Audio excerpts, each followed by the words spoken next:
guys, it's Alexi coming at you with this week's installment of Retro Gaming Goodness. Now, as you wrap up things this month and start April, we tone things down just a little bit.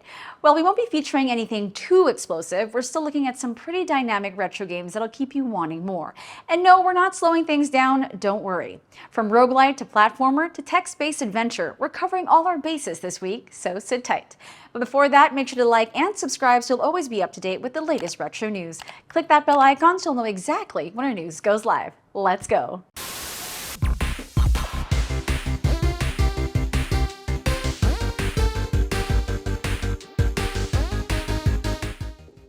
We got the 4-on-1 on anyone who's looking forward to anything coming out on the Sega Mega Drive. The game Planet B is a 16-bit roguelike RPG that offers just what any fan would expect. A unique run every time. Fabrice Fernandez, Hukai Bui Kwong, and Emmanuel Rousseau are taking the lead in developing this title, and things are looking great.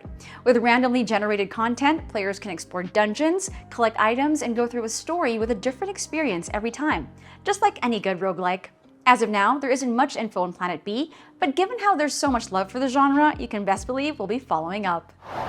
Now it's time to take a look at a brand new game for the Amstrad C64, Plus4, and ZX Spectrum. Yeah, that's a lot of consoles, but we're looking at an intriguing game. Cracky is an arcade platformer where you collect all the stars while avoiding deadly baddies and other dangers you'll definitely come across. Cracky is a new title with an old-school look and feel.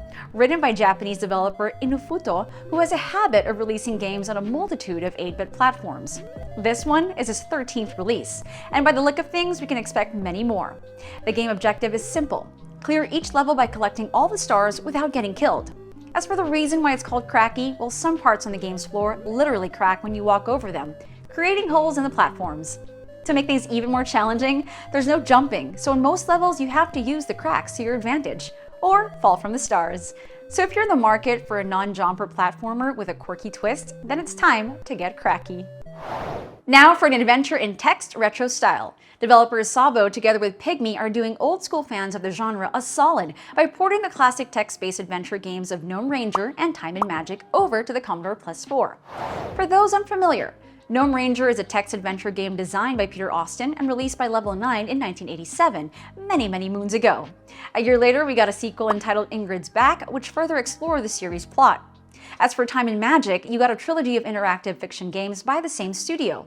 Level 9 first released the individual games separately from 1983 to 1986. The trilogy came out in 1988 with all 3 games revised, expanded, and re-released together as a compilation by Mandarin Software. When it comes to text adventures, Level 9 and the Gnome Ranger franchise were among the first to popularize the genre. It's nice to see the same games getting more love in 2023.